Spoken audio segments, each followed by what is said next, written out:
Rewatching Blade Runner, and two ideas for messaging popped into my head about this movie. First, the future could be a nightmare, doesn't have to be. And the second message is, the nightmare might have already happened.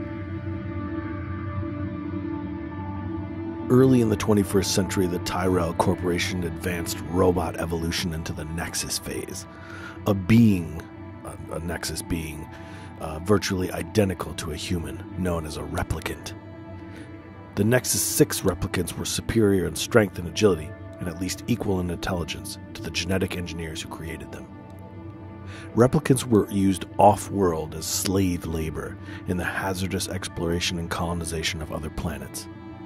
After a bloody mutiny by a Nexus 6 combat team in an off-world colony, replicants were declared illegal on Earth under penalty of death. Special police squads, Blade Runner units, had orders to shoot and kill, upon detection, any trespassing replicant. This was not called execution, it was called retirement. There's a couple interesting things that happen in the movie. I mean, it's a beautiful movie, and I hear a lot of people talk about it, how they want to love it, but they think it's boring. I think if you see it a few times, it starts to sink in more and more. But there is something interesting that happens. The first one is this. If Earth or humanity get to a point where they need special people to find replicants or robots, you're already lost. You're already in big trouble because now you have to have a special unit. Now, you're way past, like, the Turing test, right? So you've got these people in society that you can't detect, the average person can't detect, and you need special people called Blade Runners to find them and kill them. That's your first mistake. You don't want to get to that spot, because if you're in that spot, that means it's probably already gone. And that leads me to the second point about this movie, I think. And there's lots of fan theories about this, but Harrison Ford's character, I don't know if it's captain or lieutenant, but Deckard, the idea is that he himself is a replicant, and that he doesn't know it, but they're using him. He's so good at it because he is one, so he's able to detect. Now, there are a couple of clues alluding to this. The first is he has some sort of a dream about a unicorn, and apparently that footage, by the way, is also something Ridley Scott used from another movie. I think maybe The Never-Ending Story is what I read somewhere. Again, somebody can correct me on this, but that's what I've been finding in my research. So anyway, he has this dream, and the idea is that it doesn't really fit in with the rest of his character, with his story. And so throughout the movie, one of the techniques that he uses to find whether something's a replicant or not is whether they've had implanted memories. And so that seems to be an implanted memory. And if you remember at the end of the movie, the final scene, he finds like an origami, I guess it looks like a unicorn or a horse or something on the floor.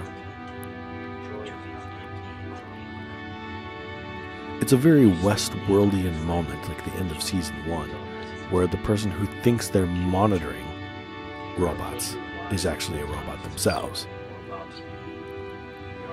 And that's where the nightmare scenario comes in, which is this. If they are already, and by they I mean governments, scientists, any place that's doing MIT, any place that's doing experiments, the Hadron Collider, where they're not really asking for the permission of everyday citizens. They're not really looking to have input. And on the one hand, you could say, well, what do they need input? Well, they don't if it's going to be contained within a laboratory scenario, but much like the coronavirus, see Wuhan lab,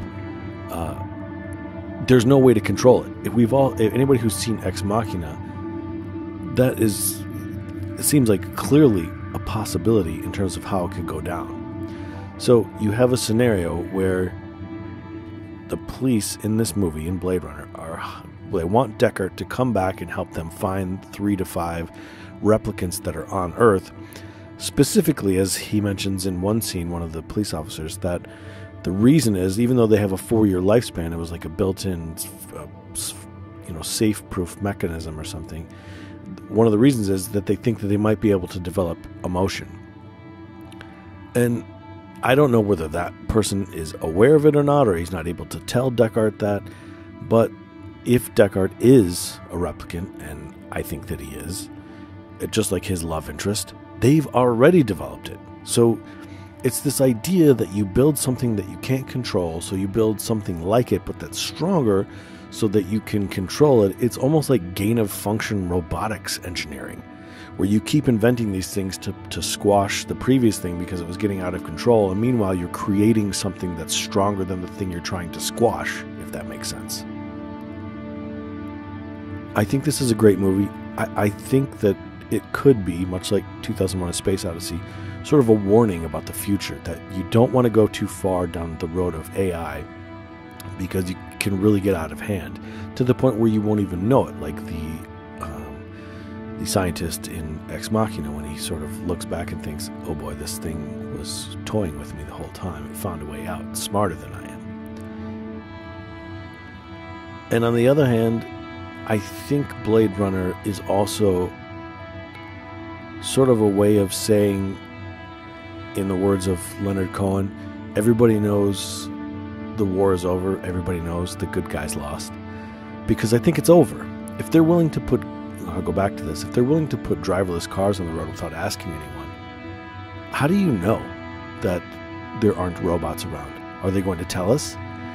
Are robots going to tell us when they're sentient? Or are we just going to have to figure it out on our own? If they're smart enough to become sentient, wouldn't they also be smart enough to think, wait a minute, should I not, like Michigan J. Frog, tell the world that I can sing and dance? I think it's a very... If there are going to be sentient machines, if we are going to build robots that are indistinguishable from humans in terms of conversation, look, feel, and even emotions, once we hit that moment, if we haven't hit that moment yet, there's no going back. It's like the boa constrictor in Florida. There's no going back to the pre-boa, or maybe it's pythons, pre-python, pre-snake days in Florida. Alligators are probably pissed off about it, but that is how it is now. There's no going back. The toothpaste is out of the tube. And just like in this movie, once you get to a point where you need improved robots to squash the robots that you created that you couldn't control, you're already in a circle that is out of your hands. And I think that's pretty much what this movie is about.